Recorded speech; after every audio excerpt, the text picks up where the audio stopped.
Nithya Mariyappan audio நாவல்கள் channel உங்களை அன்புடன் வரவேற்கிறது. மனதுக்கு இதம் தரும் இனிய நாவல்களை நிதமும் கேட்டு மகிழுங்கள். உங்கள் ரசனைக்கு விருந்தளிக்கும் நாவல்களின் தொடர்ந்து கேட்க சேனலை சப்ஸ்கிரைப் பண்ணுங்க, லைக், ஷேர், கமெண்ட் பண்ணுங்க. இணைந்திருங்கள் நித்யா மாரியப்பன் ஆடியோ நாவல்கள் சேனலுடன். நான் உங்கள் ஆர்ஜே சக்தி. முதலில் நாம் கேட்க போவது அருணோதயம் பதிப்பகம் மூலம் புத்தகமாக வெளிவந்த நாவலான கண்ணாம்பூச்சியை நடி ரதியே. கலகலப்பான ரோஹிணி, கராரான உதயச்சந்திரன், இரு துருவங்களின் காதல் திருமண வாழ்க்கையை கூறும் கதை. கண்ணாம்பூச்சி 1. கனவு காண்பதில் எனக்கு அலாதி பிரியம் உண்டு. உறங்கும் போது முகழ்க்கும் கனவுகளை மட்டும் நான் காண்பதில்லை. எனது சில கனவுகள் விழித்திருக்கும் போதும் என்னை ஆக்கிரமித்ததுண்டு.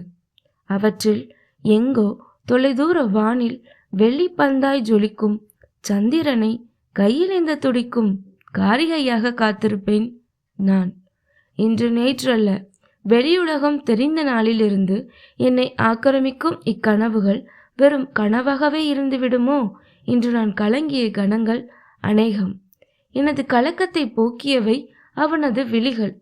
நீ கண்ட கனவுகள் யாவும் நிஜமாகிவிட்டதடி பெண்ணே என்று அறுதியிட்டு கூறியவை.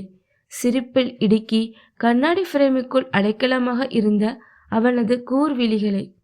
யார் இவன்? எந்த சந்திரனை கையிலேந்து நான் துடித்தேனோ அதே சந்திரன்தான் அவன். ரோஹிணியின் டைரி குறிப்பிலிருந்து. ஃபேன் ஹில், ஊட்டி. சுற்றுலா பயணிகளின் சொர்க்கபுரியான ஊட்டியிலிருந்து 3 கிலோமீட்டர் தொலைவில் இருக்கும் கிராமம். ஆங்கிலேயர்கள் காலத்தில் இங்கிலாந்திலிருந்து கொண்டு வரப்பட்ட ஃபேன் என்ற செடி வகைகள் நிறைந்த இடம் என்பதால் ஃபேன்ஹில் என்று அழைக்கப்படும் இப்பகுதியில் ராஜாக்களுக்கு சொந்தமான அரண்மனைகள் அதிகம். ஊட்டி என்றாலே நினைவுக்கு வரும் தேயிலை தோட்டங்களுக்கு மாற்றாக பூர்வகுடிகளான தோடர்கள் காலிஃப்ளவர், கேரட் என்று மலை பிரதேசத்திற்கு உரிதான பயிர்களை விவசாயம் செய்யும் வளம் நிறைந்த பூமி அது. இன்றைய நவநாகரிக வளர்ச்சியின் காரணமாக ரிசார்ட்டுகளும் காட்டேஜ்களும் பெருகி வரும் அந்த பசுமையான மலையக பகுதியின் இதயத்தில் அமைந்திருந்தது டெர்பி கிரீன் ரிசார்ட். இந்தியாவின் பிரபல ஹோட்டலியர் ஒருவருக்கு சொந்தமானது. இயற்கை அழகு மிளரும் மரங்கள், செடி கொடிகள் சூழ்ந்த மவுண்டைன் வியூவுடன் கூடிய தங்கும் அறைகள், வில்லாக்கள், அலுவலக பகுதி, ஸ்பா, நீச்சல் குளத்துடன் சுற்றுலா வந்தவர்கள் உணவருந்த பிரத்யேகமாக அமைக்கப்பட்டிருந்த சால்ட் அண்ட் பெப்பர் என்ற நாமகரணத்துடன் கூடிய ரெஸ்டாரண்ட் என்று பறந்து விரிந்து கிடந்தது அந்த ரிசார்ட். அந்த ரிசார்ட்டின் இரும்பு கதவுகள் திறந்ததும் உள்ளே நுழைந்தது டர்காய்ஸ் நீல வண்ண ரெனால் குவிட் கார் ஒன்று. அடர் நீல ஸ்வெட்டருடன் நின்ற காவலாளிகள் கை காட்டி நிறுத்த கார் மீது சானிடைசர் திவரம் பெரிய குடுவை வாயிலாக ஸ்ப்ரே செய்யப்பட்டது. அப்போது காரின் முன்பக்க இருக்கையின் கண்ணாடி கதவு மெதுவாய் இறங்க அதில் இருந்தபடியே காவலாளியை நோக்கின கண்ணாடி ஃப்ரேமுக்குள் அடங்கியிருந்த விழிகள். கரங்கள் ஸ்டீரிங் வீலை தழுவி இருக்க உடலை அடர்பச்சை வண்ண ஸ்வெட்டருக்கு தாரை வார்த்திருந்தான் அந்த விழிகளுக்கு சொந்தக்காரன். பார்வையில், சிரிப்பில் இவ்வளவு ஏன், சிகையில் கூட அவ்வளவு கச்சிதமும் கவனமும். பார்க்கிங் எங்கே என்று காவலாளியிடம் வினவிய அவன் உதயச்சந்திரன், பின்20களில் ஒன்றை வயதாக கொண்ட இளைஞன். காவலாளி சோதனை செய்யும் இடத்தை காட்டி, அங்கதான் சார் பார்க்கிங் இருக்கு. அந்த பெரிய பில்டிங் தெரியுதுல்ல, அதுக்குள்ளதான் ரிசப்ஷன் இருக்கு என்று கூடுதல் போனஸாக ரிசார்ட்டின் வரவேற்பு பகுதி அமைந்திருக்கும் கட்டிடத்தையும் காட்ட, அவனும் காரை கிளப்பி வாகன தரப்பிடமும் சோதனை செய்யுமிடமும் சங்கமிக்கும் பகுதியில் நிறுத்தினான். காரை நிறுத்தியவன் தன் பக்க கதவை திறந்து வெளியே வந்து உடைமைகளை சோதனை செய்ய கொடுத்துவிட்டு மறுபக்க கதவை திறந்தான். இறங்குற ஐடியா இருக்கா, இல்ல ஊட்டியோட அழகுல மெய் மறந்து இங்கேயே உட்கார்ந்திருக்க போறியா? கேட்டபடியே இதழ்களில் மந்தகாச புன்னகையை தவள விட்டவனை பார்த்தபடியே அந்த காரில் இருந்து இறங்கினாள் ஒரு இளம் பெண். பெரிய கண்களின் கருவிழிகளில் கனவுகளை தேக்கி புன்புருவல் பூத்தவளாக இறங்கியவள் இவ்வளவு நேரம் உதகமண்டலத்தின் குளிர்காற்றை உள்ளிழுத்து நுரையூருக்குள் அதன் குளிர்ச்சியை கடத்தியதால் உண்டான நடுக்கத்தை போக்கிக் கொள்ள உள்ளங்கரங்களை தேய்த்து கன்னங்களில் வைத்து கொண்டாள். கன்னங்களை தாங்கிய கரங்களை அகற்றாமலேயே, உங்களுக்கு என்ன கிண்டல் பண்ணலைனா டைம் பாஸ் ஆகாதே என்று குறைப்பட்டவளின் கழுத்தை அலங்கரித்து கொண்டிருந்தது மயில் முகப்பு செயினில் தொங்கிய மாங்கல்யம். அவள் ரோஹிணி. உதயச்சந்திரனின் சரிபாதியாய் அக்னி சாட்சியாக அவள் உருமாறி அன்றோடு ஒரு வாரம் கடந்திருந்தது. ஆலிவ் வண்ண டாப்பின் மீது போடப்பட்டிருந்த ஸ்வெட்டரை இழுத்துவிட்டு கொண்டவள் விரிந்து கிடந்த கூந்தலை கிளச்சில் அடக்கினாள். உதயச்சந்திரன் சோதனை முடித்து தங்களது ரோலர் சுர்கேஸ்களை வாங்கி கொண்டவன் ஒன்றை அவளிடம் தள்ளினான். நான் உன்னை கிண்டல் பண்ணல, உனக்குள்ள 24 ஹவர்ஸும் துருதுருன்னு இருக்கிற நேச்சர் லவரை தான் நான் கிண்டல் பண்ணினேன் என்றபடி ரிசப்ஷனை நோக்கி சென்றவனை தானும் பின்தொடர்ந்தாள் அவன் மனைவி. ஓஎம்ஜி, நீங்க இவ்வளோ பேசுவீங்களா? நீங்க அதிகமா பேச மாட்டீங்கன்னு கேள்விப்பட்டேன். நீ சரியான லொடலொடன்னு நான் கூட தான் கேள்விப்பட்டேன். நமக்கு மேரேஜ் ஆகி இன்னையோட 8வது நாள். ஆனா இத்தனை நாள்ல நீ பேசின வார்த்தைய கவுண்ட் பண்ணுனா 1000 கூட உருப்படியா தேராது. அது நீங்க எனக்கு புது மனுஷன்ல, அதான் கொஞ்சம் கம்மியா பேசினேன். ரோஹிணி இவ்வாறு கூறவும் உதயச்சந்திரனின் கண்கள் அவளை கேள்வியாய் நோக்கியது. அவளோ அதை கண்டும் காணாதவளாக முன்னேறி சென்றுவிட இருவரும் ரிசப்ஷனில் நுழைந்து விட்டனர். உதயச்சந்திரன் ரிசப்ஷனில் தனது அறைக்கான முன்பதிவை சொல்லிவிட்டு அறைச்சாவியை கொடுக்கும் வரை அங்கே இருந்த சோபாவில் அமர்ந்தான். ரோஹிணியும் அவன் அருகே அமர ரிசார்ட்டின் ரெஸ்டாரண்டான சால்ட் அண்ட் பெப்பர் பேஜுடன் வந்த சர்வர் அவர்கள் முன்னே ட்ரே ஒன்றை நீட்டினார். வெல்கம் ட்ரிங்க் மேம் என்று கூறவும் ரோஹிணி கண்ணாடி குவளை ஒன்றை எடுத்துக்கொள்ள உதயச்சந்திரனும் தன் பங்குக்கு ஒரு குவளையை எடுத்துக்கொண்டான். இருவரும் மிருடாக பால் கலக்காத தேநீரை அறந்து துவங்கிய அடுத்த நொடி உதயச்சந்திரன் மெதுவாக தொண்டையை கனைத்தான். என்னவென ஏறிட்ட ரோஹிணியிடம், நான் உனக்கு புது மனுஷனா என்று அழுத்தமாக வினவ அவளது கரம் தானாக அந்தரத்தில் நின்றது. பதில் கூறாது மலங்க விழித்தவளை நிதானமாக ஏறிட்டுவிட்டு ரிசப்ஷனிடம் சென்றான் உதயச்சந்திரன். சாவியை வாங்கி கொண்டு உரையாடிய உதயச்சந்திரனை சோபாவில் அமர்ந்தபடி பார்த்து கொண்டிருந்தாள் ரோஹிணி. இவன் எனக்கு புதியவனா? இல்லை என்று அவளுக்கு நன்றாகவே தெரியும். இன்று நேற்றா அவனை பார்க்கிறாள் அவள். 7 நாட்களுக்கு முன்னர் அவள் கழுத்தில் மாங்கல்யம் அணிவித்திருந்தாலும் அவர்களின் முதல் சந்திப்பு நேர்ந்தது 7 ஆண்டுகளுக்கு முன்னர் அல்லவா? அப்போது அவள் பள்ளி படிப்பை முடித்திருந்த தருணம். கல்லூரியில் இளங்கலை வகுப்பில் சேர விண்ணப்பத்திற்காக கல்லூரியில் தாயாருடன் அடியெடுத்து வைத்த தினமன்றுதான் முதலாக அவள் உதயச்சந்திரனை சந்தித்தாள். அந்நாள் இன்று வரை அவளுக்கு நினைவிருக்கிறது. ஒருவேளை உதயச்சந்திரனுக்கும் நினைவிருக்குமா? இதை கூட அவன்கிட்ட ஷேர் பண்ணாம 7 நாளா என்னடி செஞ்சிட்டு இருந்த? கடுப்புடன் கழுவ ஊற்ற ஆரம்பித்த மனசாட்சியிடம் அவள் எப்படி கூறுவாள்?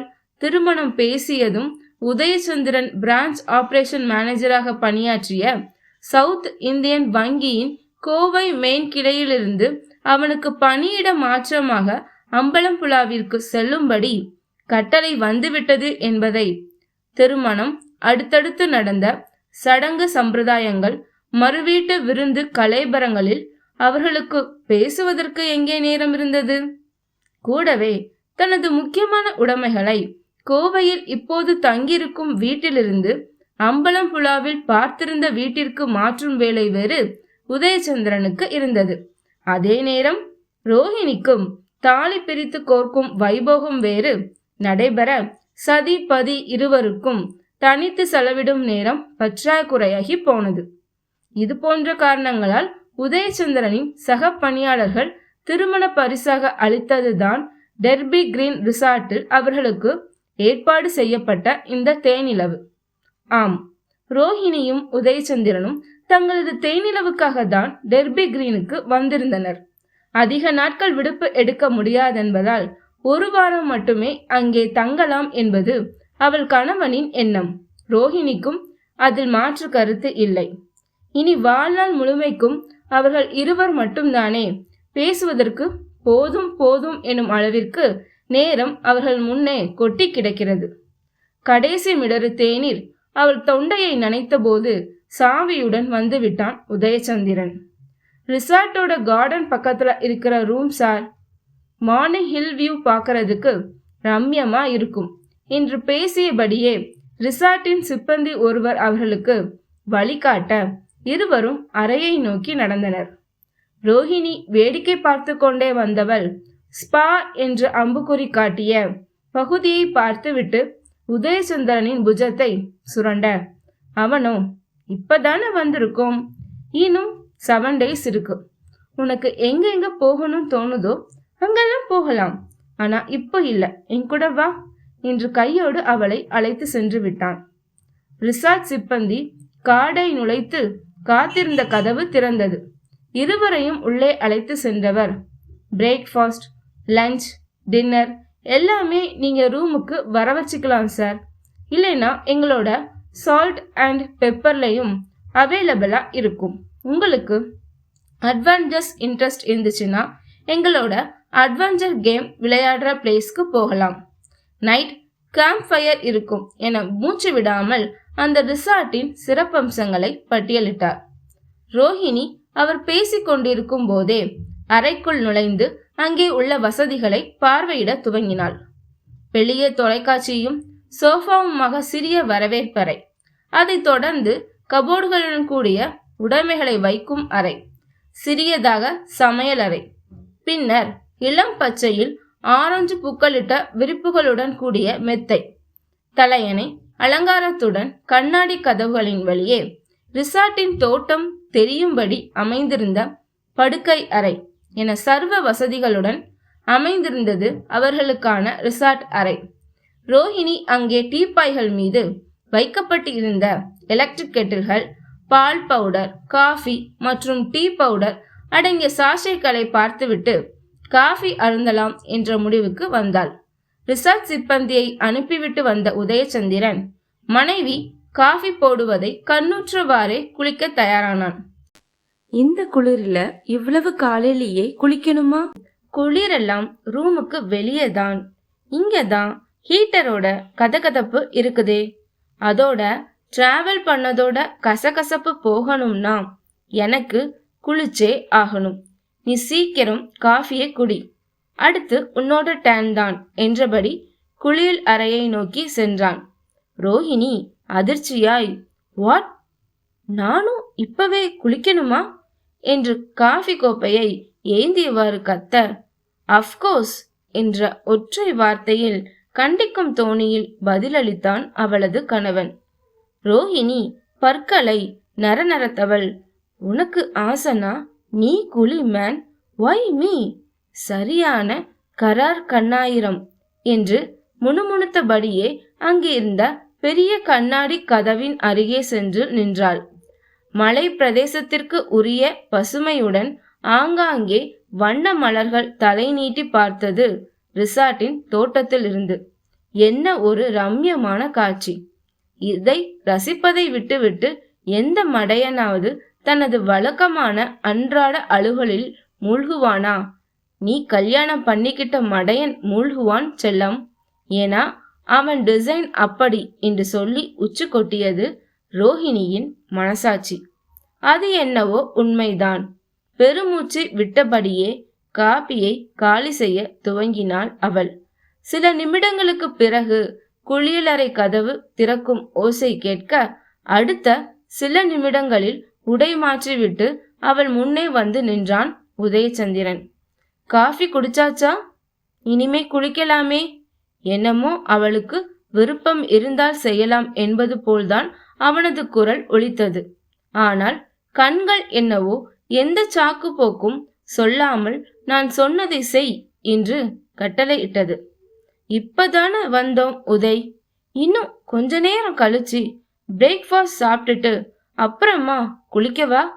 ஹனிமூன் வந்த இடத்துலையும் உங்க டெய்லி ஷெட்யூல் பிரகாரம்தான் நடக்கணுமா என்று சினிங்கவாறு கேட்டாள் ரோஹிணி. வாய்ப்பே இல்ல.